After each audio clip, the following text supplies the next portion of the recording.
In the 1960s and 70s, airplane hijackings were somewhat common. During this time, there was low security at airports, meaning anybody could bring almost anything onto a plane with them. The most famous skyjacking, and the only one to remain unsolved, happened on November 24, 1971, when a man who identified himself as Dan Cooper paid cash for a one-way plane ticket from Portland, Oregon to Seattle, Washington on Northwest Orient Airlines flight number 305. Shortly after takeoff, he ordered a bourbon and soda and gave a note to a nearby flight attendant named Florence Schaffner. At first, Schaffner discarded the note, not thinking much of it until Cooper made it known to her she should read it, claiming he had a bomb.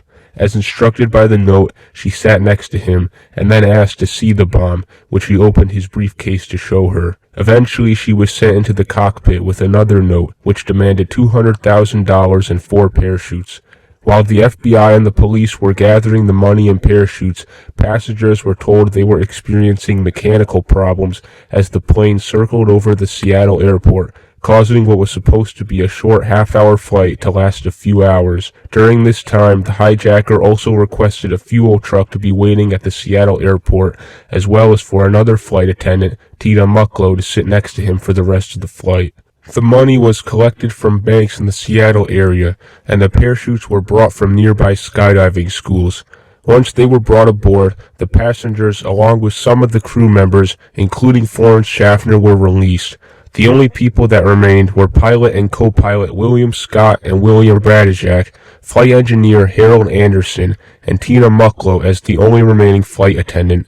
After the plane was refueled, Cooper instructed the few crew members that were left to fly to Mexico City at the slowest possible speed and not higher than 10,000 feet in altitude. He also specified that the landing gear and wing flaps had to remain lowered and for the rear staircase to be opened for the duration of the flight, while members of the crew informed him that the staircase would have to be closed and that they would need to stop along the way to refuel, of which Reno was agreed upon as the designated refueling spot.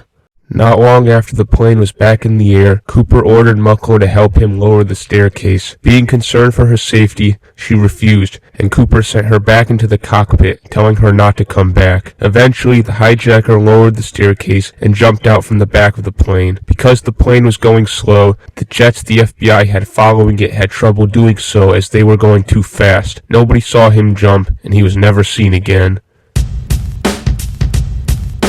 It is generally thought that D.B. Cooper made his jump somewhere over rural Washington state. Despite the many searches of the area, no evidence was ever found related to the hijacking. In a misreporting of the event, a reporter mistakenly called the hijacker D.B. Cooper instead of the alias he actually used, which was Dan. The name Dan Cooper most likely comes from a French comic character of the same name. In the comics, Dan Cooper is a pilot in the Canadian Air Force.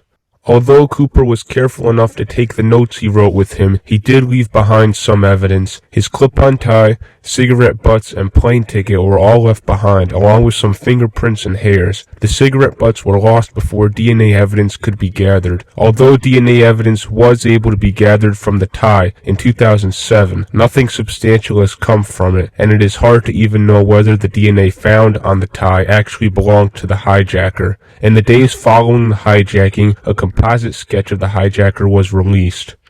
The pictures became known as the Bing Crosby sketches due to the resemblance between the two. The sketches were revised in 1972 and again in 1973, with most believing the final revised sketch to be the closest possible to how he looked. It was also discovered one of the parachutes he took was unusable, meant for practice, leading many to believe he wasn't that experienced of a skydiver. Hundreds of suspects were considered, however almost all of them have been ruled out. In early December of 1971, the FBI publicized the serial numbers of the ransom money. Almost $6,000 worth of it was found in 1980 by an 8-year-old boy vacationing with his family in the Tina Bar area of the Columbia River near Vancouver, Washington. The money was found buried in the sand, and soon the surrounding beach area was searched, but the rest of the money was never found. Some speculate that Cooper lost the money during or after jumping from the plane, and that the money landed in the river and eventually ended up getting buried in the sand. Another theory that has been presented over the years by people like scientist Tom Kay is that Cooper did not lose the money during the jump, but instead put it there months after the hijacking. The evidence to support this is the diatoms, which are small amounts of algae found on the money, were spring species, and did not bloom in November when the incident occurred. This would suggest that the money did not get into the water until at least a few months after. In an interview, Kay said this about the new discovery. Quote, "The money was not floating in the water for a year. Otherwise, we would have seen diatoms from the full range of the year. We only saw them from the springtime bloom. So this puts a very narrow range on when the money got wet and was subsequently buried on Tina Bar." End quote. After not being able to solve much in decades of investigating the case, the FBI officially ended its investigation into D.B. Cooper in 2016. There have been many different suspects and theories over the years that speculate who D.B. Cooper was and what happened to him.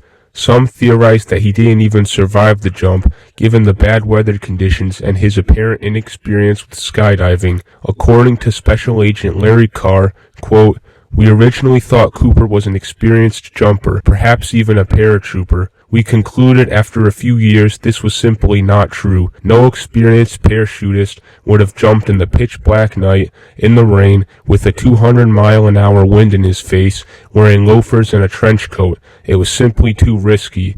He also missed that his reserve chute was only for training and had been sewn shut, something a skilled skydiver would have checked." End quote. There is also the possibility that he did survive the jump, with some examples of other airplane hijackers that survived jumps in similar conditions. Assuming he did survive, there are many different suspects that have been investigated. One notable suspect is Richard McCoy Jr. In April of 1972, McCoy committed a skyjacking that was similar to what D.B. Cooper had done a few months before. McCoy had demanded $500,000 in ransom and jumped out from behind the plane. He was caught a few days later and sentenced to 45 years in prison, and died in 1974 in a shootout with the FBI after escaping. Many have argued the evidence that supports this is that both hijackings were similar, and both occurred while the school McCoy was attending at the time, Brigham Young University, was on break.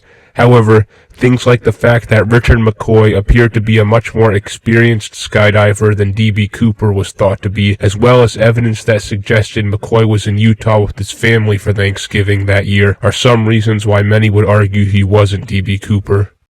Another popular suspect is Dwayne Weber. When Weber died in 1995, he confessed to being Dan Cooper on his deathbed. His wife later recalled that he used to have nightmares where he would talk in his sleep about leaving fingerprints on an airplane. She also said that she once found an old Northwest airline ticket that belonged to him, and his handwriting in a D.B. Cooper book from their local library, as well as Dwayne saying that he had an injury from jumping out of a plane. She also remembers during a trip they went on in Washington State, Dwayne threw a bag of garbage into a river near Tina Bar where the money would eventually be found a year later. His wife believes what he threw in the water that day was probably the money. Dwayne Weber also had a criminal record and closely resembled the physical description they had. However, he was ruled out as a suspect when his DNA did not match the DNA on the tie that was left on the plane. Robert Rackstraw is another suspect. Rackstraw was a paratrooper that served in the Vietnam War. He also had a criminal record, being charged with things like check fraud and aircraft theft. He was first suspected of being D.B. Cooper not long after the hijacking occurred, but was ruled out eventually due to lack of evidence and age differences. Rackstraw was 28 at the time, and Cooper was described as being in his 40s. Renewed interest in Rackstraw as a suspect occurred in 2016 when he was under investigation by private investigators and made the subject of a documentary titled D.B. Cooper, Case Closed. In interviews, Rackstraw would intentionally give vague answers when asked if he was D.B. Cooper, but maintained his innocence until he died in 2019.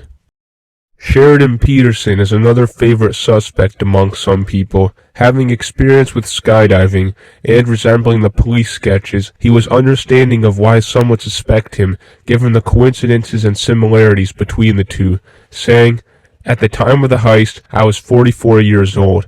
That was the approximate age Cooper was assumed to have been, and I closely resembled the sketches of the hijacker. But what's even more incriminating was the photo of me simulating a skydiving maneuver for Boeing's news sheet. I was wearing a suit and tie, the same sort of garb Cooper had worn, right down to the Oxford loafers. It was noted that skydivers don't ordinarily dress so formally.